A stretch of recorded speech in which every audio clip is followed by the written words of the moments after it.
Okay. So once again, good day everyone.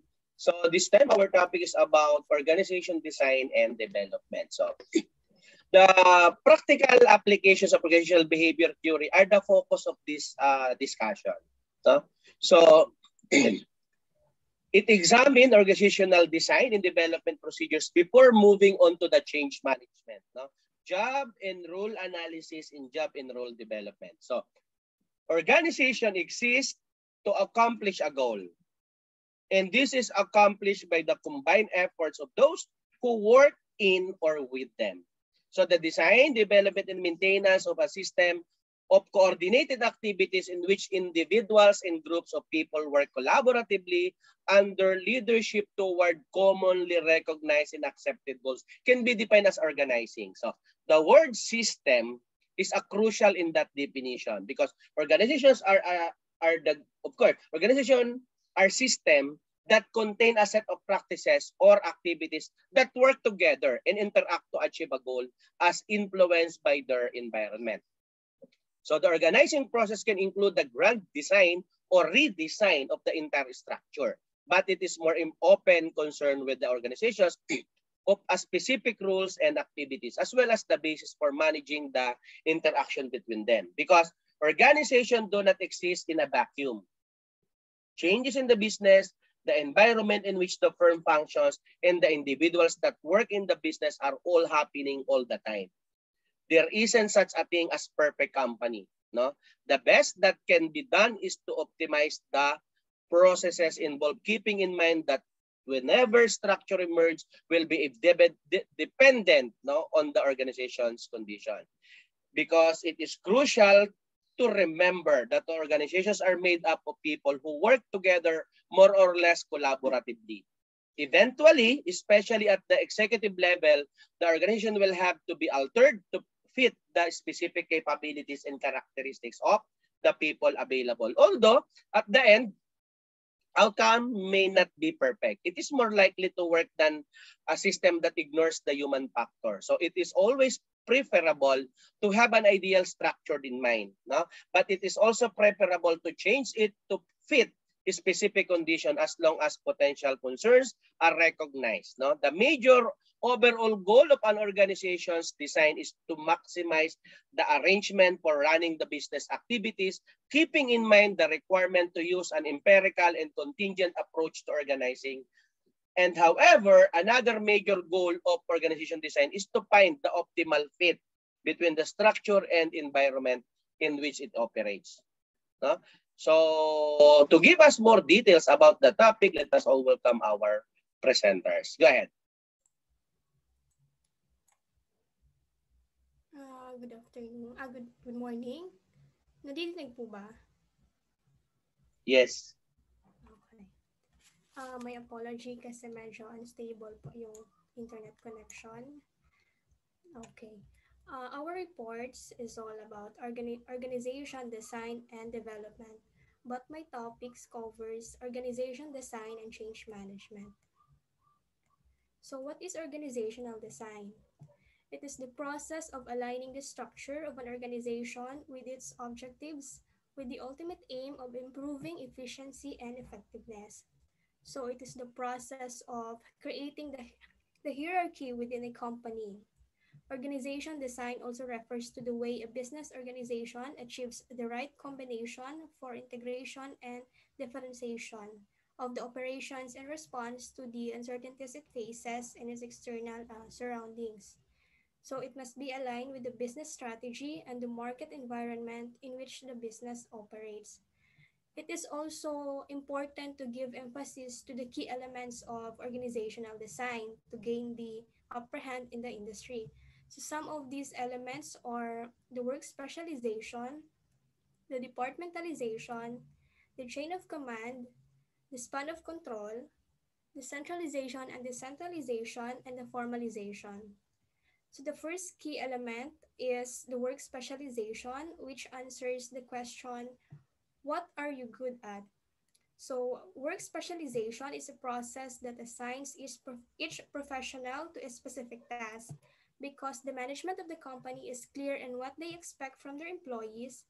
Each one can focus on their task, gaining special skills and experience that can help them improve. So, for example, if an accountant is good at accounting, an engineer is also good in engineering. So, it is also possible that one person is actually good at both. The business leaders must consider the job, tasks, and specific duties associated within the given positions, dividing our work tasks among different jobs and assigning them into different levels. That is the role of the work specialization element. The second element is the departmentalization, which answers the question, who do you work with? So departments refer to the groups of professionals of a with a similar skill set within the company. Each of these professionals usually has the same primary duties and uses similar practices to meet the same goal. So departments are often a group of workers with the same overall functions. They are often broken down by broad categories such as functional, product, geographical, process, and customer. Common departments also includes our accounting, manufacturing, customer service, and sales. So company generally organize their employees based on their function, which would be, for example, accountants working with other accountants, engineers working with other engineers, or by division. So for example, in our departments, the poultry live operations, we are broken down into three divisions: the breeding operations, the hatchery operations, and the growing operations. So each of our divisions have different functions. The third key element is the chain of command, which answers the question, who do you report to? So the chain of command of a company describes the business hierarchy and can affect the workplace culture and the efficiency of work production. An organizational chart can visually portray each employee's place in the company hierarchy, and the company may have a strict or flexible chain of command. So, for example, with a strict chain of command, each employee has a direct supervisor with an exception for the CEO. If, in a more flexible chain of command, the owner may be the highest point of contact, then a manager, with the rest of then a manager or two in the middle with the rest of the employees ranking under the manager. So in this scenario, the lowest level of employee would report to the managers and the managers report to the business owners. Next key element is the span of control, which answers the question, how many people do you manage? So in some companies, organizations allow for a manager to manage 3 or 4 or 5 people, and then the others might allow a manager to control 10 or 20 or perhaps even more. The span of control considers the capacity of a manager, but as a person, we all know naman na limited lang yung number of people na kaya natin i-supervise. So, if a person or a manager has too many people to oversee, he might lose his effectiveness and not recognize problems or success. The next key element is the centralization and decentralization. It answers the question, who decides? So centralization and decentralization refer to the senior levels of employees who can influence company decisions. So for example, with centralization, some companies give the senior level of professionals a complete influence over the decision-making process. While with decentralization, a company may seek the input of lower level employees. So allowing more employees to influence company practices can give employees a stronger sense of pride and satisfaction in their work. So however, allowing only a senior staff members to share their input can be more time effective as well. The last key element is the formalization, which answers the question, how many rules do you have? So formalization specifies the relationships and roles within a company. Formalization of elements can also clarify the workplace rules. So for example, uh, in a neighborhood pizza shop, the manager may be responsible for food preparations besides his or her leadership responsibilities. Also, formalization of elements clarify the workplace rules, such as how many breaks an employee can take during their shift. No? Because these elements can shape workplace culture, it is important to consider them carefully when crafting a company's organizational design plan. Importance of organizational design. Good organizational design helps improve communication, increase productivity, and inspire innovation. It creates an environment where people can work effectively. It also determines how effectively an organization responds to various factors in its environment and obtains and make use of the scarce resources they have.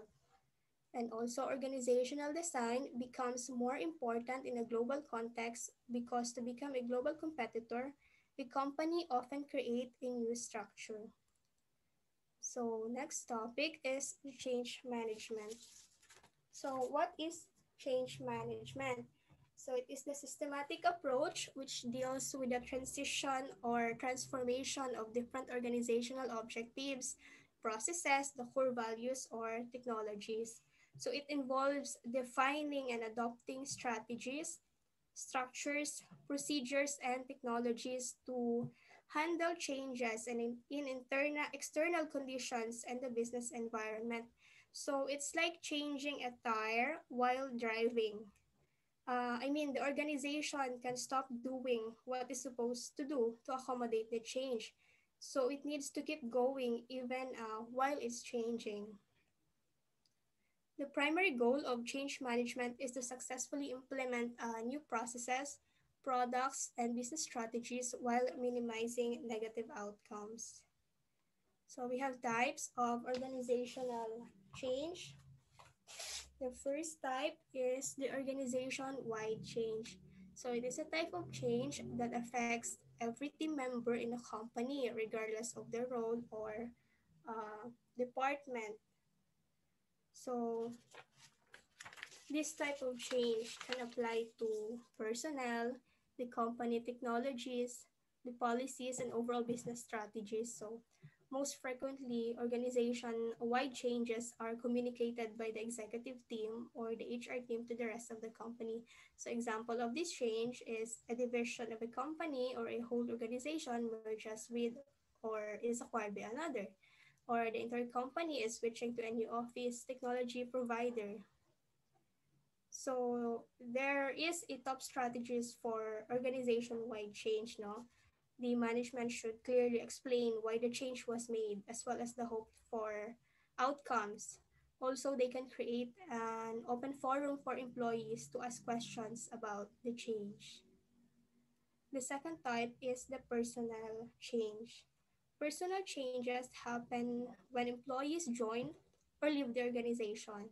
Employee changes can happen on a small scale when one person joins or leaves the team, or can happen on a much larger scale when a company acquires a company and retains its staff. So, personal change, whether it is a positive or a negative change for the organization, fear and uncertainty almost always accompany a staff change. So employees may wonder, are more layoffs are coming? Or will I report to someone new? Or will my responsibilities change? So example of personal change is, of course, a member of the team has been fired for misconduct, or a long-time employee has decided to pursue a new career outside the company. Next is the unplanned change. So this is a change that you do not fully consider or strategize in your business plan. So example, of course, a natural disaster of another unexpected external event such as this pandemic changes where and how your team will work. The remedial change. So it is a change made in response to a performance or culture problem in the organization.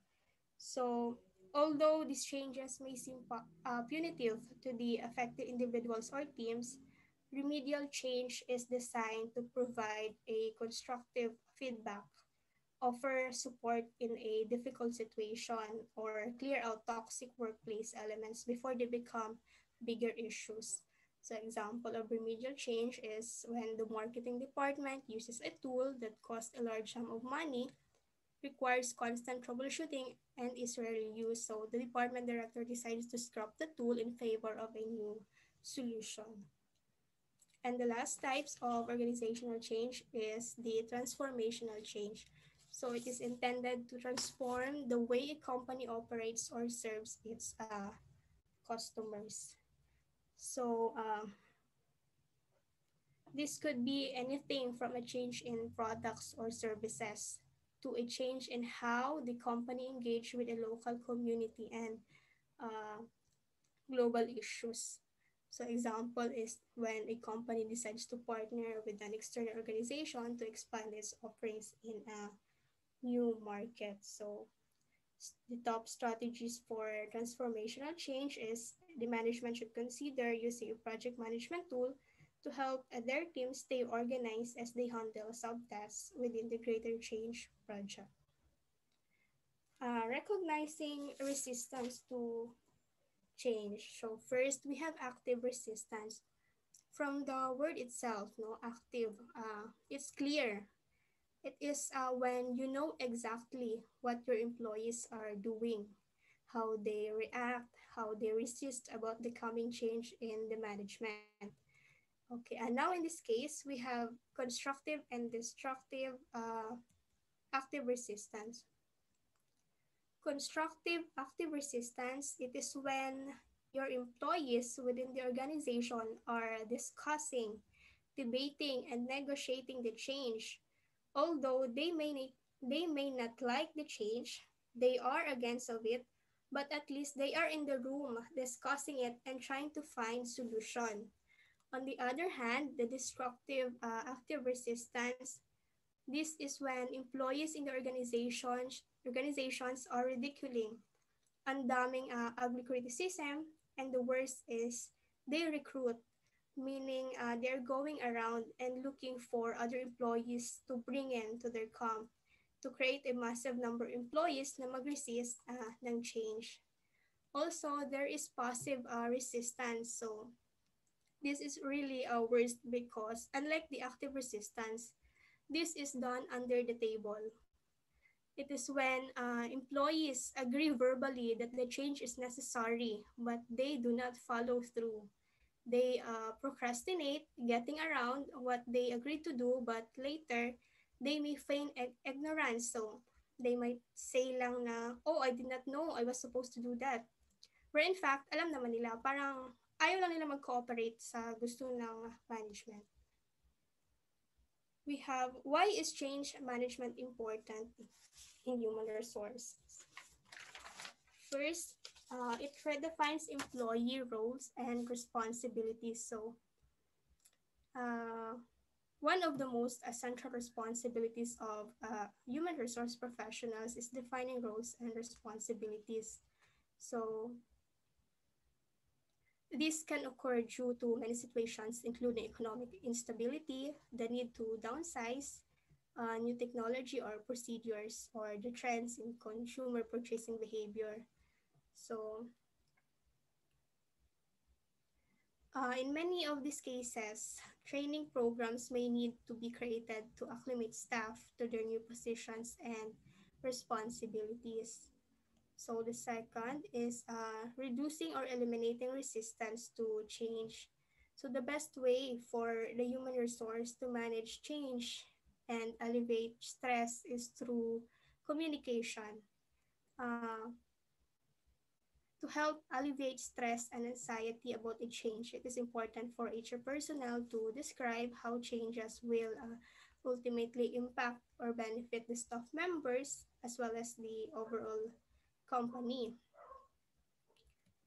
Next is implementing changes in distinct phases. So another reason that managing change is important for HR professionals is because it is typically their responsibility to implement changes. So it is best to implement changes slowly or over time. In this way, employees may have time to become comfortable with the change. So there are phases for implementing change. First, prepare for the change by outlining the key roles, communicate key dates for change implementation, and monitor results and listen to feedback or alter plans and communications as necessary. And the last is providing support systems and training programs for change. So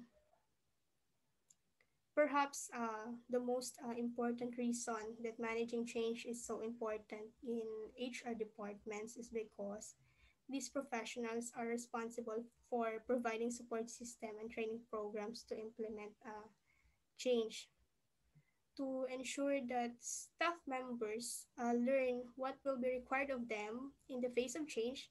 They will need the support of their supervisors and experienced coworkers. They may also need various forms of training, seminars, or virtual classroom training. No? So HR professionals ensure the appropriate training is available to employees impacted by change. The role of managers in change management. So as we all know, not all managers are ready and aware why the change is happening.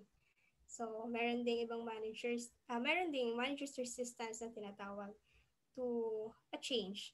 And a powerful way to battle resistance in managers is to give them the tools they need to identify and resolve their own resistance. So, first is in preparing for change, managers evaluate the changes underway that impact them and their team as well as their personal level of buy-in. So you can pinpoint kung saan kayo struggle and develop action plans for addressing your own resistance. Also, a manager must be supportive of the change. So he or she must first embrace a change first that is affecting him, and before he or she can effectively lead uh, her employees through the change. Um, they can build capabilities for leading change with direct reports by understanding the fundamental concepts of change. Also, the second phase is leading employees through change. So it focuses on the action steps to lead teams through change. So this phase includes introducing changes to your employees, where you can begin building awareness by reinforcing the business reasons for the change and what is the impact of that change to your employees. Also, manage each employee through the transition. So you can recall your key activities, embrace your role as a manager in times of change. You can be a communicator, advocate, or coach to your employees. And last, you can ensure the implemented changes are reinforced and celebrated. So it is important to not only recognize and acknowledge employees who are thriving during the change, but also ensure that their time, their effort committed has not been wasted. So importance of change management. Managing a successful organization change can increase morale among employee workers and drive positive teamwork and job enrichment.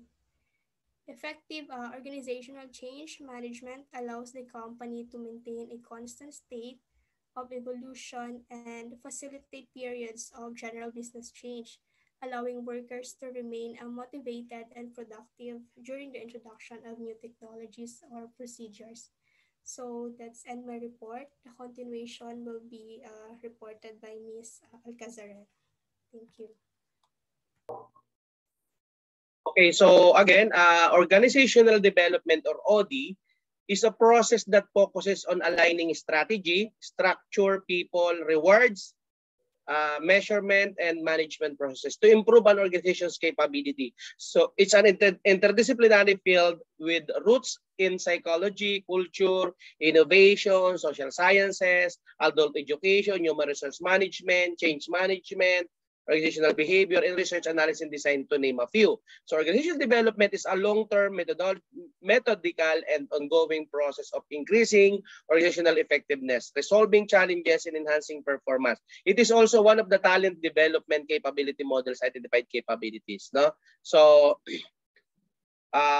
French and Bell stated that a planned systematic process for introducing applied behavioral science ideas and practices into an ongoing organizations with the purpose of achieving organizational improvement, increase organizational competency, and increase organizational performance. So organizations and their improvement, or to put it another way, so complete system transformation are the focus. So the focus is on to action obtaining desired outcomes through planned organizations. To go ahead, Madam Presenter.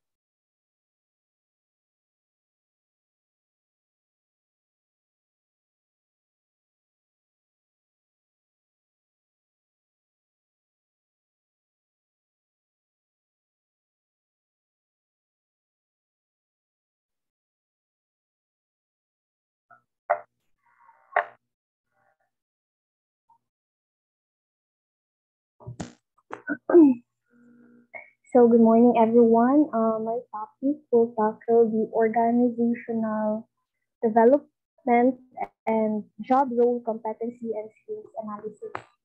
So our learning objectives will be to define organizational development, to identify the goals and challenges to organizational development, and to identify the models of organizational development.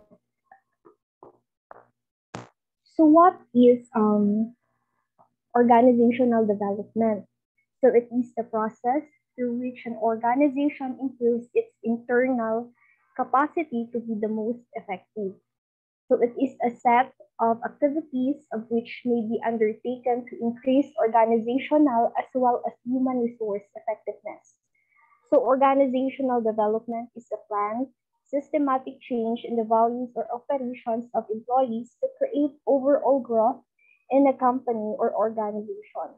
It differs from everyday operation and workflow improvements in that it follows a specific protocol that management communicates clearly to all employees.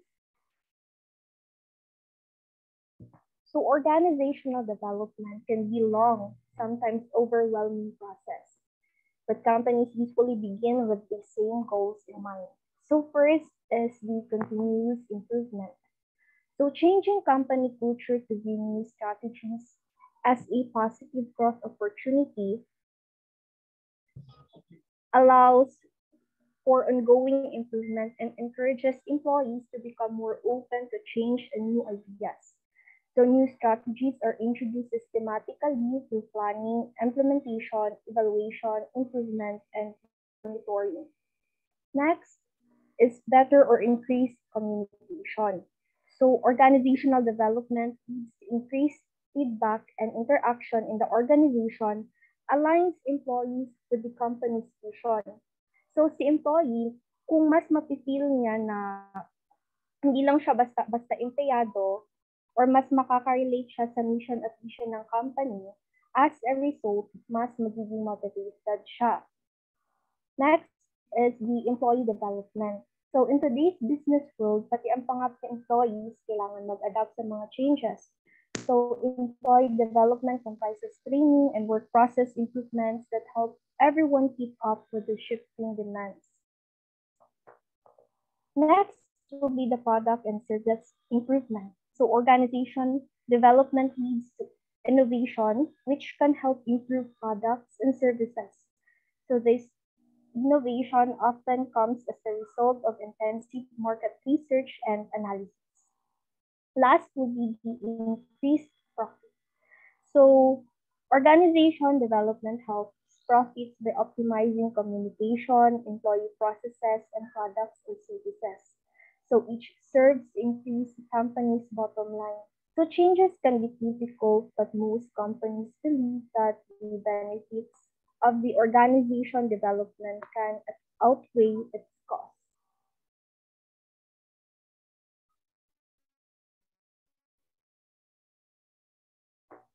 So the organization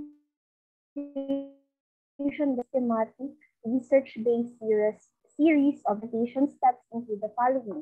First is identifying an area of improvement. So dito, nag-identify tayo ng mga kailangan ayusin o baguhin na align pa din sa ating business goals. Ang tanong dito is kung ano ang kailangan baguhin at bakit ito kailangan baguhin. Second, investigating the problem.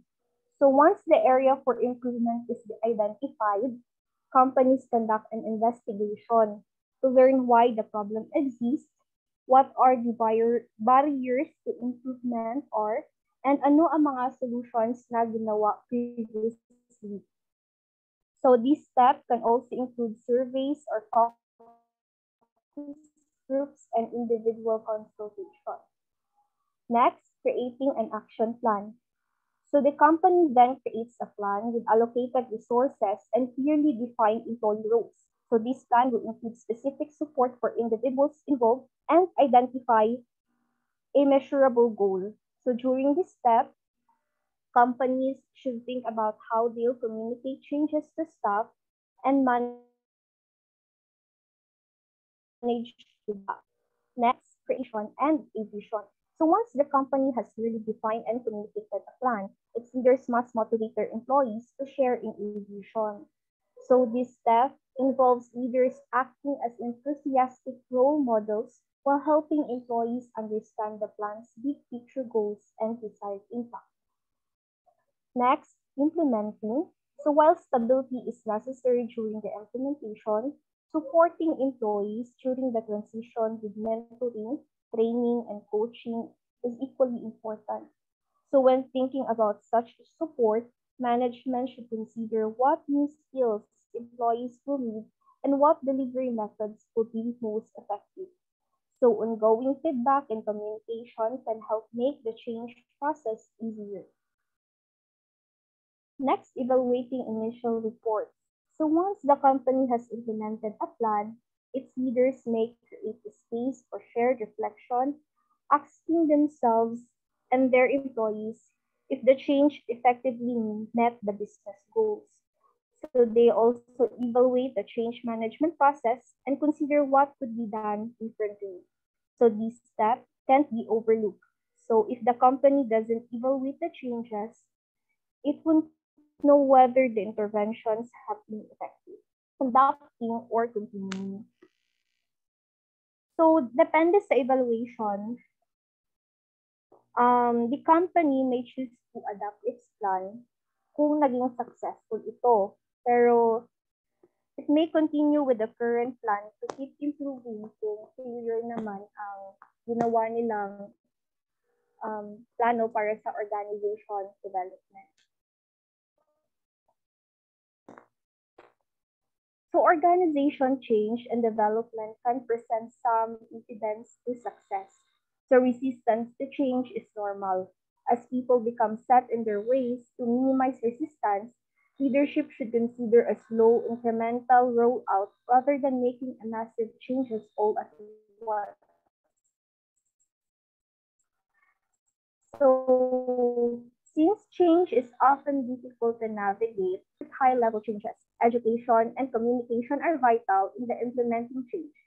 Employees are much less likely to resist if they have a clear understanding of what's happening and why. So effective management can guide the process and offer team members clarity. Common challenges that come with organization development process include fear of the unknown, conflicting goals, burnout, lack of leadership, lack of understanding of plan changes, difficulty changing the vision or mission.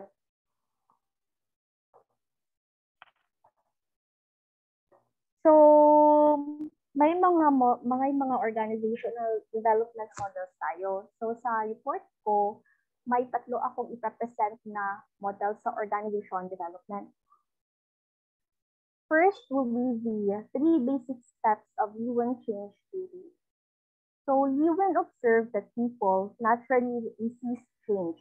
Usually, ayaw talaga ni employee ng change or ng management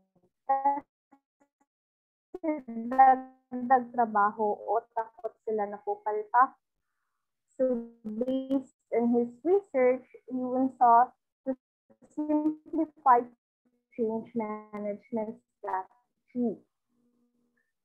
Successful in this particular strategy, Ewan broke everything down into three manageable stages: unfreeze, change, and refreeze. First, sa unfreezing, a team or organization must increase their current process and perceptions when preparing for upcoming changes. This helps the team approach the task or challenge with a clean slate, without bias or bad habits. Past behaviors, ways of thinking, process, people, and organizational structures must be thoroughly examined to demonstrate the necessity for change to establish a full competitive edge in an evolving marketplace. Once the team organization is no longer frozen, dito papasok si changing. So it's time to implement change. Lewin recognized this was time marked with uncertainty and fear, making it the most arduous step to complete.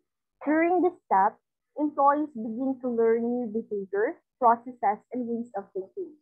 For these reasons, clear and constant communication across are all critical for employees as they become familiar with the change both during and after deployment. Finally, it's time to rephrase. Assuming the changes made to behaviors, process, and ways of thinking are accepted, the rephrase steps lock the new norm or status quo into place. So Lewin found this step to be particularly crucial to ensure that teams and organizations could not revert back to their old way and past habits before the change was implemented. Next will be the action research model. Action research model is also created by Lewin. So it includes three phases: the research on the problem and theorizing solutions, the action phase, and the input and results phase. So sa first phase rather, the research phase involves data collection, focus groups, and often hiring an outside consultant or specialist. The goal is to identify a problem with an actionable results focused solution. Second phase, the action phase, involves implementing the change. So similar to the change step in the three-step model, this step is impossible without clear communication from leadership and strong support in place for employees. The final phase, input and results phase, involves gathering data to assess the strategy's impact on the problem. This step involves analysis and reflection and can lead back to step one if the action was ineffective.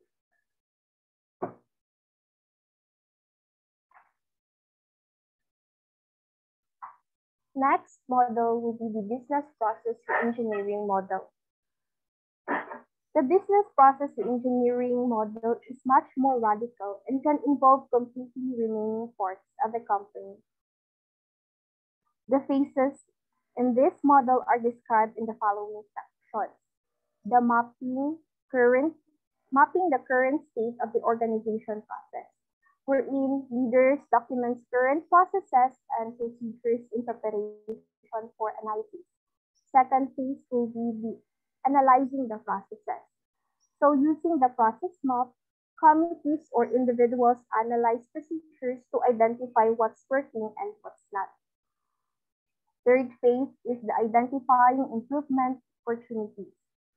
Teams identify areas of need and brainstorm solutions. Fourth phase, designing a process map for future improvement processes. So employees and management work together to plan changes.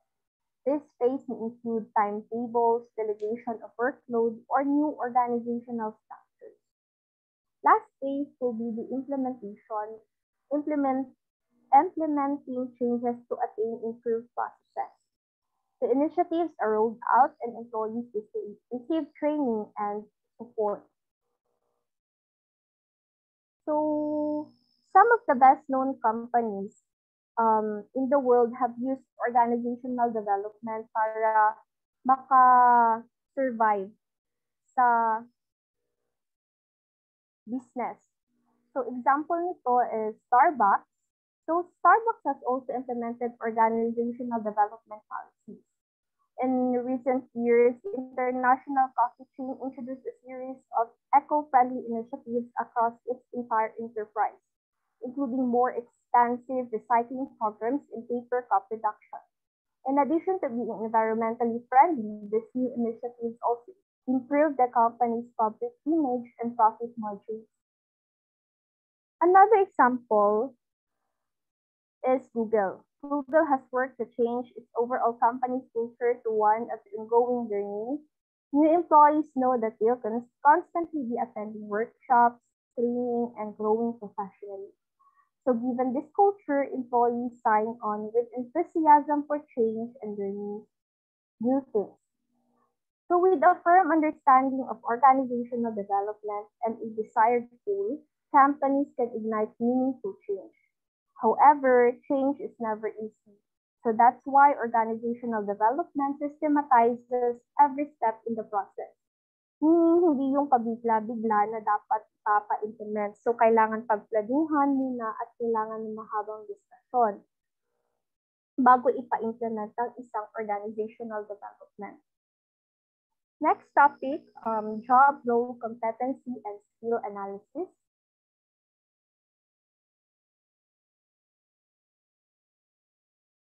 So on completing this chapter, we should be able to define these key concepts or terms, job analysis methodology and techniques, role analysis and methodology, job descriptions, behavioral competency, modeling, and skill analysis.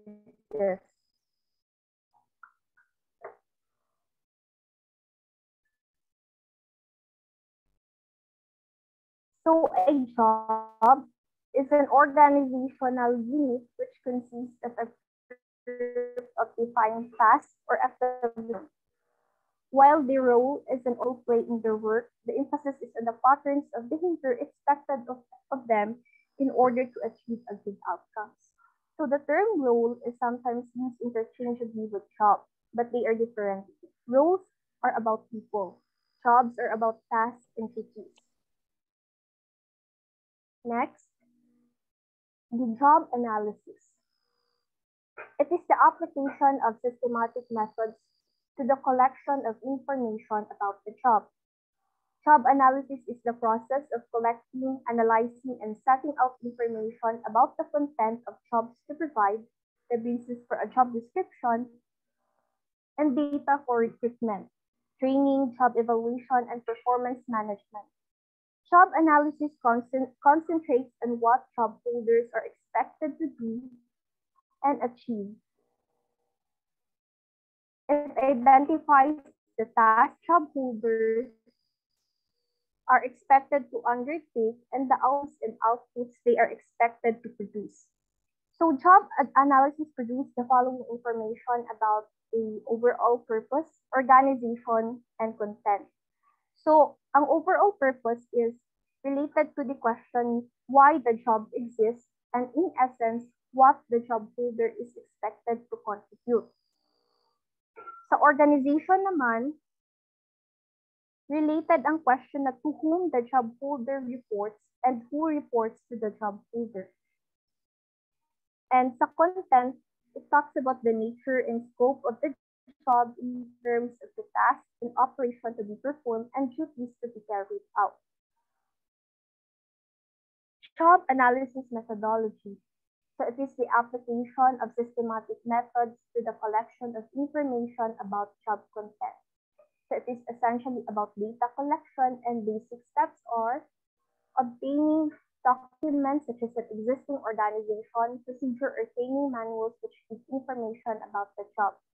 Obtain from managers fundamental information concerning the job, and obtain from job holders similar information about their job. So there are a number of job analysis techniques used for data collection as described in our presentation. So these are interviews, questionnaires, and observation. So interviews, the aim of the interview should be obtain the relevant facts about the job, namely the job title, organizational details, and list of the tasks or duties performed by the job holder. The advantages of the interviewing method are that it is flexible and provides in-depth information, and it is easy to organize and prepare. So it is therefore the most common approach. But interviewing can be time-consuming, which is why in large job analysis exercises, questionnaires may be used to provide advanced information about the job. Questionnaires naman is about questionnaires about the roles can be completed by role holders and approved by the role holders manager or team leader. So they are helpful when a large number of roles have been covered. So they can also save interviewing time by recording purely factual information and by enabling the analysts to structure questions in advance to cover areas which need to be explored in greater depth. So last technique will be the observation. Observation means studying role holders at work, noting what they do, how they do it, and how much time it takes. So this method is most appropriate for routine administrative or manual roles, but it is seldom used because of the time it takes. So siya ang pinaka-time consuming. Next is the job descriptions. Job description should be based on job analysis and set out under the headings job title, reporting to job holder, overall purpose, and main activities, tasks, or duties. So, a job title is the existing or proposed job title should indicate as clearly as possible the function in which the job is carried out and the level of the job within that function. Next is reporting to. Reporting to is the job title of the manager or team leader to whom the job holder is directly responsible. Reporting to job holder naman is the job titles of all the posts directly reporting to the job holder. Next, the overall purpose. So this section should describe as concisely as possible the overall purpose of the job. The aim should be conveyed in one sentence, a broad picture of the job that will clearly distinguish it from other jobs and establish the role of the job holders and the contribution they should make to achieving the objectives of the company and their own function or unit. Last, the main activities, tasks, or duties. Group the various activities identified by the job analysis together and define each activity in one sentence. Describe what is done.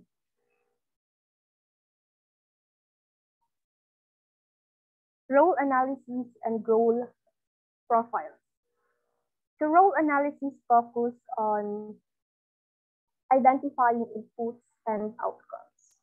Role profiles include basic information on the role plus the sections of key result areas, knowledge, skills, and abilities required, and behavioral competencies.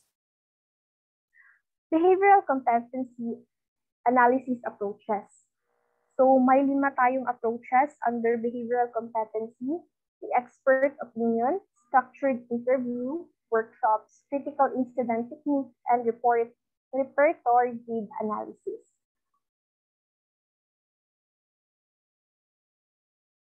Next is the skill analysis. So, skill analysis determines the skills required to achieve an acceptable standard of performance. The techniques are job breakdown.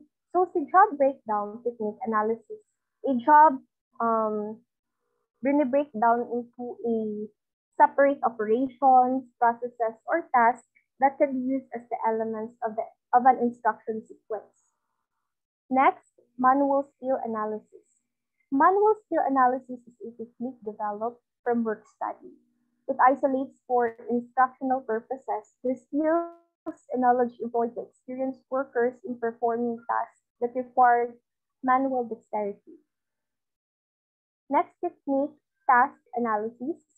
So task analysis is a systematic analysis of the behavior required to carry out tasks with a view to identifying areas of difficulty and the appropriate training techniques and learning aids necessary for successful instruction. Fourth technique will be the fault analysis. Fault analysis is the process of analyzing the typical faults that occur when performing a task, especially the more costly faults. So it is carried out when the incidence of faults is high. Last technique will be the job learning analysis. So job learning analysis, as described by Kern and Candola, 1993, concentrates on the input rather than the content of the job. So it analyzes 9 learning skills that contribute to satisfactory performance. So this ends my report. Thank you for listening.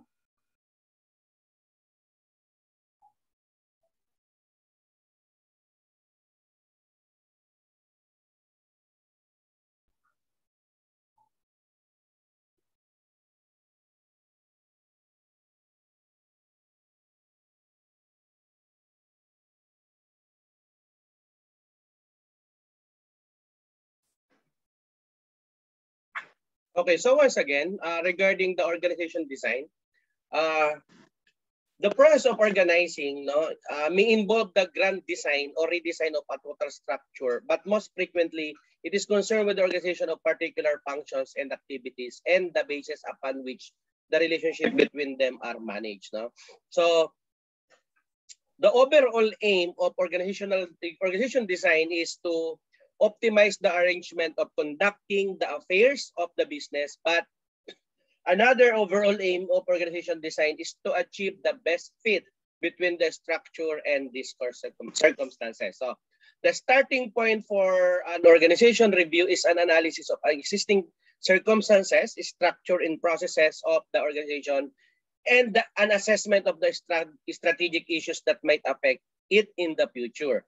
So this covers the internal and external environment, strategic issues, and objectives, activities, and structure. So the aim of the diagnosis is to establish the reason for any structural problems facing the organization. So the guidelines for the diagnosis cover all allocation of work, differentiation and integration, teamwork, flexibility, rule clarification, decentralization, and layering. No?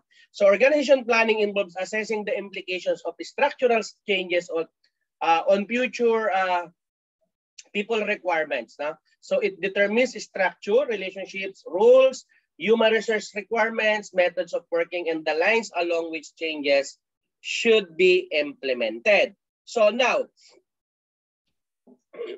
the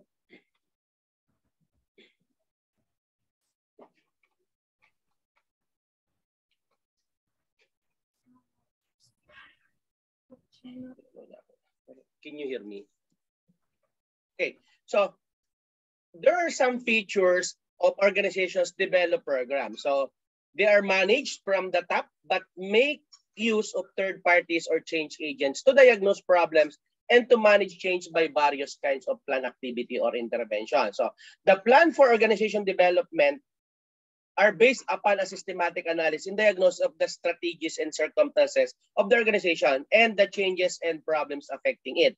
So they use behavioral science knowledge and aim to improve the way the organization copes in the times of change through such processes as interaction, communication, participation, planning, and conflicts. So they focus on ways of ensuring that business and human resource strategies are implemented in change is managed effectively. So there are some assumptions and values of organization development. Number one, most individuals are driven by the need for personal growth and development as long as their environment is both supportive and challenging. So the work team, especially at the informal level, has great significance for feelings of satisfaction, and the dynamic of such teams have a powerful effects on the behavior of their members. So OD, or organizational development, programs aim to improve the quality of working life of all members of the organizations.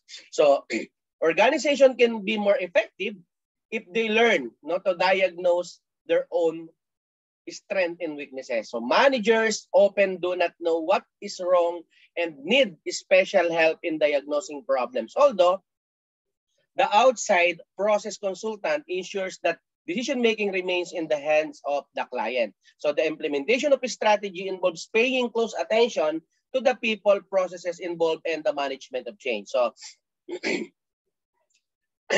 action research, survey feedback, interventions, process consultation, group dynamics, intergroup conflict resolution, neurolinguistic programming, sensitivity training, transactional analysis, behavior modification, and integrated strategic is the organizational development activities. Now, we have also a change management. No? So the main types are strategic change, operational change, and transformational change. So the change process starts with awareness of the need for change. It is very important and crucial. No? Then an analysis of this situation and the factors that have created it leads to a diagnosis of their distinctive characteristics and an indication of the directions in which action needs to be taken. So possible courses of action can then be identified and evaluated and a choice made of the preferred action. So the main change models are those produced, available by Lewin, Bickard, Torley, Bandora, and Beer. So there is a reason for a resistance to change. The shock of the new, economic fears, inconvenience, uncertainty, symbolic fears, threat to interpersonal relationship, threat to status or skills, and competence first. How will be able to overcome the resistance to change? Number one, we need to analyze the potential impact of change by considering how it will affect people in their jobs. We need to identify the potentially hostile or negative reactions of people. We need to make ample provisions for discussions of reactions to proposal to ensure complete understanding of them. Another thing is get ownership. A feeling amongst people that the change is something that they are happy to live with because they have been involved in its planning and introduction. And of course, we need to prepare and implement a communication strategy to explain the proposed change. So to implement change, we need to motivate them, manage the transition, shape the political dynamics of change, and builds instability of structure and processes. So the strategies for organizational transformation, we need to establish a sense of urgency. Form a powerful guiding coalition. Create a vision, communicate, empower others to act is also important. Plan for and create short-term wins. You need to consolidate improvements and producing still more change. Institutional new approaches. Because what will be the role of the human resource management in managing the change? The human resource specialist in the role of change agent will be continuously involved in developing processes for involving people in planning and managing change and communicating information on proposed changes. What they are, why they are taking place, and how they will affect employees. Change often requires adapting new behaviors and acquiring different skills, and human resource can organize the learning and development programs required to do this. So, a while ago, our presenter mentioned about the job role competency and skills analysis. So, the essence of job analysis is the application of systematic methods to the collection of information about job content. It is essentially about data collections. We need to obtain the documents such as existing organization, procedure, or training manuals which give information about the job. We need to obtain from managers fundamental information concerning the job and obtain from job holders similar information about their jobs. So the job descriptions should be based on the job analysis and should be as brief and factual as possible. The heading should be job title, reporting to job holder, main purpose of job, main activities or task or duties. So role analysis use the same techniques as job analysis, but the focus is on identifying inputs, knowledge and skills, and competency requirements, and required outcomes, the key result areas. So rather than simply listing the task to be carried out. So behavioral competency modeling is the process used for identifying, analyzing, and describing behavioral competencies which define the behaviors that organizations expect their staff to practice in their work in order to reach an acceptable level of performance. No? So the emphasis is on the systematic collection and analysis of data. There are 5 approaches, no? Diba? Sabi nga natin, approaches to be behavioral competency analysis. So in ascending order of complexity, these are the expert opinions, structured interview, workshop, critical incident technique, and repertory grid analysis. Now, the technique of functional analysis is used which start with an analysis of the roles fulfilled by an individual in order to arrive at a description of the separate components or units of performance that make up the role. No? So the resulting units consist of performance comes and description of the knowledge and skills requirements that underpin successful performance. Now, the skills analysis determines the skill required to achieve an acceptable standard of performance. It is mainly used for technical, craft, manual, and office jobs to provide the basis for devising learning and training programs. So skill analysis start from a broad job analysis but goes into details of not only what job holders have to do, but also the particular abilities and skills they need to do it. So skills analysis techniques include job breakdown, manual skills analysis, fault analysis, and of course, job analysis. Now, when it comes to the factors affecting job design, no, the characteristic of job is very important. The task structure, the process of intrinsic motivation, the job, the model, no, the implication of group activities, no. So we need to consider the job range, job depth, and job relationship. When it comes to task structure, no, job design requires the assembly of a number of tasks into a job or group of jobs. No, individuals may carry out a variety of connected tasks. Diba sa government nga, sabi nila multitasking.